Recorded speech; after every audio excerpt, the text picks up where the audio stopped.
Hello everyone, and welcome to Autocrat. This is episode 86, Aeneid part 6, A Warrior Princess Steals the Show. Yes, and tell me, dear co-host, do you Yeah. remember that you said I might be hijacking some things in future? Yes, Well, it turns out I'm hijacking it right now. but I was just gonna start on... Nope, I'm stealing book 11 off you and you can't do anything about it. Alright, I guess. Bet you didn't see that coming. I did not. So, today we will be finishing off the Aeneid with books 11 and 12. And I will be taking book 11 and you will be taking the final book of the Aeneid. I will, what a journey it's been. Yeah. We start book 11 with the sun rising on a despondent Aeneas. He wants to bury the dead, but knows he has to keep his side of his bargain with the gods. He won the fight, so now he dedicates the arms and armour of the dead Mezentius to the god Mars. With that done, he turns to his followers. Once they've buried their fallen, they need to march towards Latinus and the Latins. After all, the fighting is likely not over yet. It's really not. No. Now, the dead Pallas is sent back to his dad Evander, accompanied by all the spoils of war he'd won, and chariots soaked in the blood of Rutulians, as well as both Etruscan and Trojan mourners. Aeneas bids a sad farewell to the body, but doesn't go with it. Instead, he heads back to the camps, where he finds Latin envoys carrying a figurative as well as a literal olive branch. Is that where the olive branch come from? Maybe not necessarily from here, but the Romans would definitely tell you Aeneas basically invented the olive branch. These envoys want Aeneas to give them their dead comrades back for cremation. Aeneas grants this. He's not hostile after all. It's Turnus who sought out war, not me. You can bury your dead, that's fine. The envoys, including a man called Drances, or Drances, who never really liked Turnus anyway, thank and praise Aeneas, resolving they'll find a way to ally Aeneas to the Latins and to Latinus. So, an armistice of 12 days is agreed. Like Christmas. Yes, exactly like Christmas. They probably had turkey. Cut over to Evander. Okay. He's not having turkey. Poor Evander. And his city is in grief because his son's dead. Evander throws himself on the body of his son and wails. He laments Pallas' death and that the gods have abandoned him. He even says his wife is lucky to have died before seeing this. He should have been the one to die, not Pallas. However, Aeneas has done right by his son and he's grateful for that. Alright, I guess. Well, you know, your son's dead, but at least he gave him a very respectful funeral procession. Evander then strengthens himself. He has a job to do, and he needs to march out to help the Trojans. A message is sent to Aeneas. Evander will repay his debt to Aeneas by the death of Turnus, and this is the only reason Evander carries on living now that his son has passed. That's cute and sad. Yeah, the Etruscans will continue helping the Trojans. Yeah, they will. This will, after all, help avenge his son and please him down in the underworld. We now go back to Aeneas and a man called King Tarchon building their funeral pyres. Incidentally, little sidebar here so we can add the music. Sidebar, sidebar.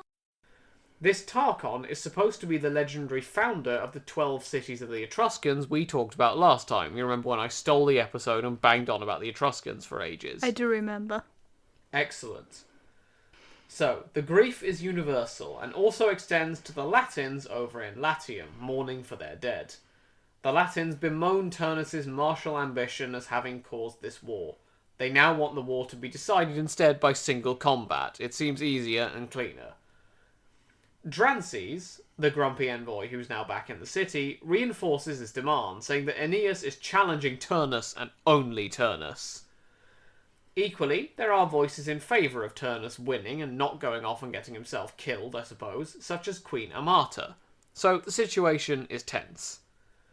Into this febrile situation come the envoys of Diomedes, finally answering that call to arms from way earlier. Or maybe it's a new one, I'm not sure, I only picked up book 11.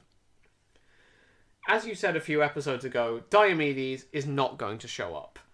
The Latins will have to either fight Aeneas on their own or make peace. So Guess which ones they're going to choose. Yeah. Latinus sinks down in despair, choosing option C. After all, Aeneas is a man the gods want to achieve a divine destiny, so he calls a grand council.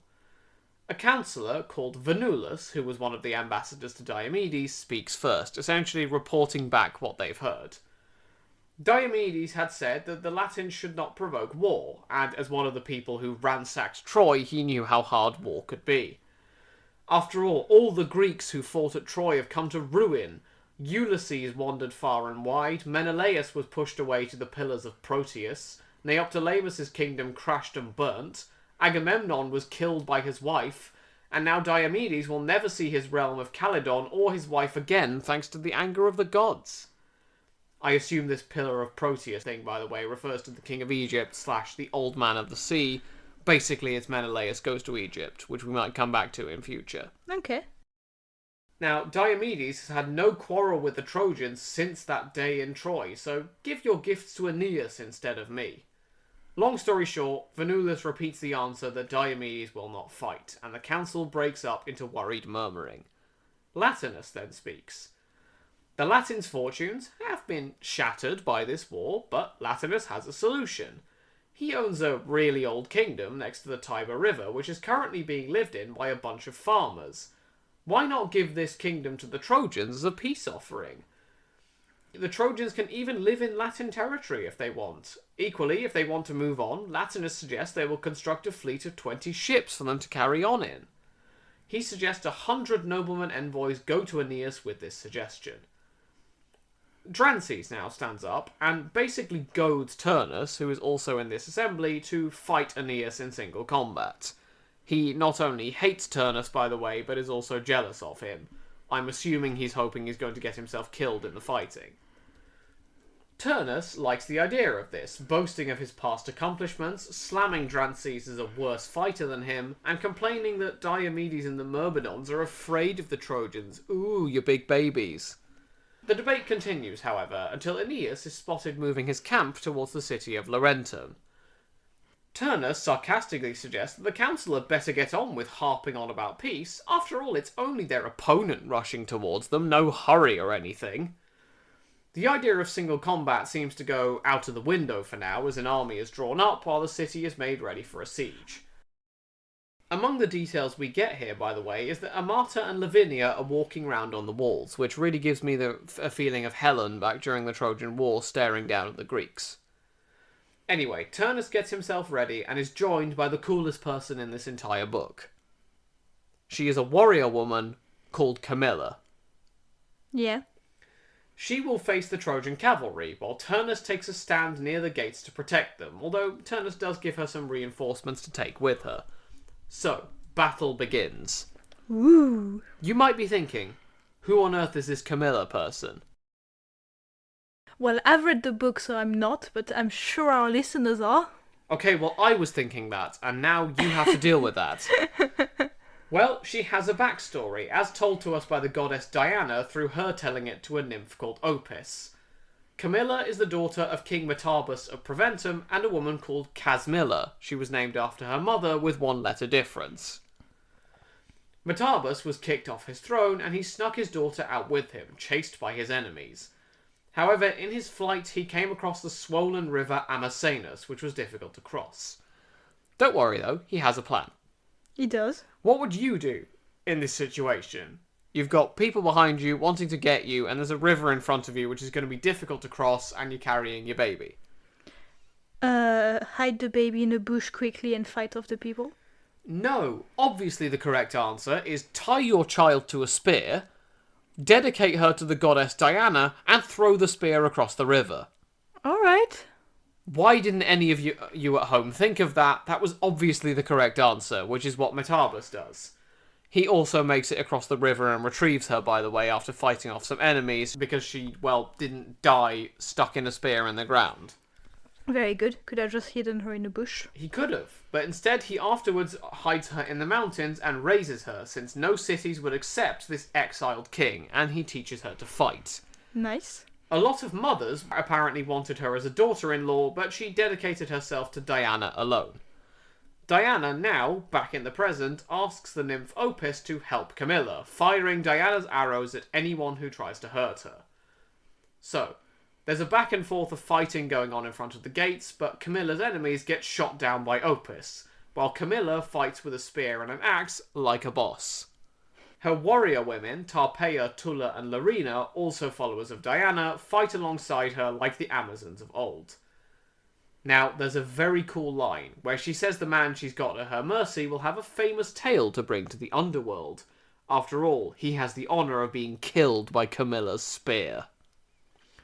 It's even cooler when you realise this man is wearing a wolf pelt and is literally at her feet with her holding the spear down at his throat.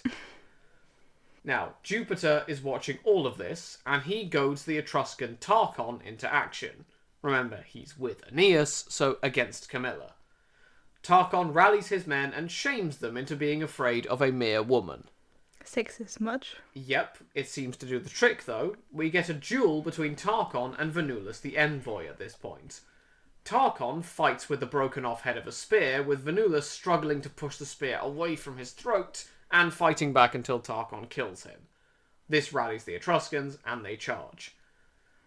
Now, a man called Aruns throws a spear at Camilla, praying to Jupiter as he does that it will hit its target. Yeah, all for the gods not getting involved anymore, is it? Yeah, and weirdly enough, this prayer is answered by Apollo. Alright. I don't know how this works. Maybe it's like an answering machine or a phone and Apollo just happens to pick it up as he walks past. Maybe he was on prayer duty that day. Maybe. I mean, whatever he does, it works because the spear hits her under her, quote, bared breast. Now, I don't know if this means she was just not wearing armour or if she was riding through battle topless. Either way, not fun. With her dying breath, Camilla asks her friend Acca to tell Turnus to guard the city, and then she dies. With Camilla gone, the battle intensifies. The nymph Opis mourns and vows that the killer of Camilla is going to die too. She then spots Aruns. She confronts him and fires an arrow from her golden quiver. Fairly understandably, Aruns dies and Opis heads back to Olympus. Things get so bad in the battle, the gates of the city get closed, despite the army still being outside. Turnus hears the army is panicking, what with Camilla being dead and all, and rushes down the hill. Aeneas and Turnus actually run into each other with their armies as they both head towards the city walls. And if the sun had not already been setting, the two sides would have attacked each other there and then. So, Book 11 ends with both armies camping for the night. Ooh. And now I believe we're over to you for Book 12, the final book of the Aeneid. It is. So, with the Trojan and Etruscan forces pressing at Laurentum's gates, Turnus recognizes the Latins' perils and renews the offer he had once made before Latinus and Drensis. He will face Aeneas in a single combat. The victor will be claiming Lavinia's hand, remember, that was all that this fighting is about to begin with, and the kingdom. Both Latinus and Amata pled with him to abandon this course, but Turnus, valuing honor above life, refuses. A truce is declared and Herald summons Aeneas to the duel at dawn. That night Turnus inspects his horses and arms, steeling himself for battle, while Aeneas rejoices in the divine armor that was made for him by Vulcan at Venus' request, as you may remember. Yeah, so is he just rubbing his armor going shiny all throughout the night? He might be. At daybreak, the armies assemble on the plain before the city to witness the combat. Sacred rites are performed, and Aeneas solemnly vows that if Turnus should prevail, the Trojans will withdraw to Pallanteum and never again threaten the Latins. If he himself should win, he will claim no dominion. The two people will live as equals, Lavinia will be his bride, and Latinus will retain his throne. Latinus consents, declaring that peace shall follow. Yet Juno, fearing for Turnus, summons his sister Juturna, the river nymph, and bids her to intervene, whether to save her brother or to shatter the truth. Okay, I mean, nice that we're honouring this nobody gets involved except me, I mean it rule. Yeah. Among the restless Rutulians, Juturna, disguised as the noble Camus, inflames their pride. Should so many warriors entrust their fate to one man alone? Their agitation is therefore heightened by an omen, an eagle forced to release its prey by a flock of waterfowl, which they interpret as a promise of victory. Not the bird omens again. An augur hurls his spears in the Trojan ranks, killing a youth, and the fragile piece collapses. This reminds me again of the Iliad, where that happened, I think, a bunch of times. The Odyssey. Yeah, in both, probably, actually. I made a little note sidebar here Okay. about the omens and how the Romans saw omens. Sidebar. Sidebar. And I've noted that Romans regarded omens and augury as central to political and military life. Yeah. Because the eagle and swan omen reflect the Roman conviction that divine will was legible in nature. Augurs, official priests, interpreted bird flight patterns to guide state decisions, and Virgil's inclusion of such signs ground the epic in Roman ritual practice, reminding readers that Rome's destiny is sanctioned by the gods. Very nice. Anyway, sidebar over. Yes. Aeneas strives to restrain the combatant, but in the tumult, he is struck by an arrow and forced to withdraw. His absence emboldens Turnus, who rages across the field in a frenzy of slaughter. Meanwhile, Venus, pitying her son, sends down a healing balm. The arrow is drawn forth, the wound closes, and Aeneas' strength is restored. See? All for not intervening anymore. Yeah, it helps to have a mother who's a goddess, I guess. Rejoining the fray, Aeneas scatters the Latins and presses after Turnus. Yet Juturna, disguised as her brother's charioteer, drives him across the field, keeping him from direct encounter. Frustrated now, Aeneas turns his fury upon the city itself, ordering an assault on Laurentum's walls. Panic seizes the inhabitants, and Queen Amata, believing Turnus slain and the cause lost, hangs herself in despair. Oh. I mean, I don't think if Aeneas wants everyone to rule together in perfect harmony, that attacking the city of Laurentum is necessarily the best way to do it. Maybe not. News of the queen's death reaches Turnus, who at last perceives Juturna's deception and is overcome with remorse. Determined to fulfill his pledge, he calls Aeneas' force to single combat. The duel begins before the city, with both armies encircling the champions. At the first clash, Turnus' sword, mistakenly taken from his charioteer, shatters against Aeneas' divine armor. He flees, calling for his true blade, which Juturna brings. But Venus aids Aeneas in retrieving his spear lodged in a sacred olive trunk, nullifying Turnus' prayer to Faunus. I didn't know you could nullify prayers. You can. So there's prayers and there's anti-prayers. From their golden cloud, Jupiter and Juno watch. Jupiter declares the outcome inevitable. Juno, at last relenting, asks only that the Latins retain their name and language. Jupiter consents, prophesying that from the union of Latins and Trojan will arise an unconquerable race. And I have a note. Okay. Sidebar. Sidebar.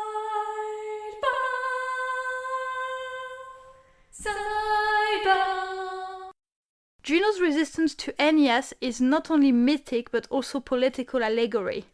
Okay. As protector of Carthage in earlier books, she embodies Rome's historical enemies.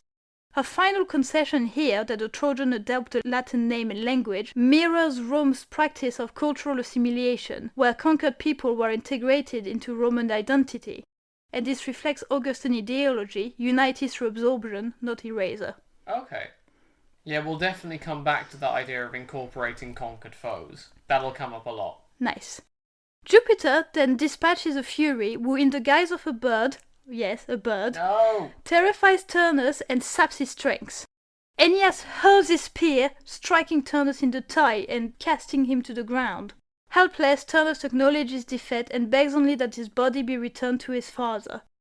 Aeneas hesitates, moved by pity, until his eyes fall upon the belt of Pallas, which Turnus wears as a trophy.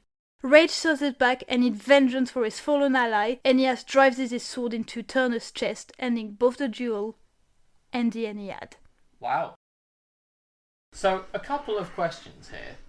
Did Turnus basically get impaled by that spear and get stuck in the ground? Yeah, kind of. That's gonna hurt. But also, they were in the middle of a battle when he suggested a duel. Did they have to calm everyone down like they were at school and sit them round going, okay, come on, it's duel time now. No, don't wanna. Want to kill this guy. Come on, it's duel time. No. Maybe. Well, either way, that brings us to the end of the Aeneid. And next time we will be seeing what some of the consequences of this are. We will. Have a great week, everyone. Have a great week.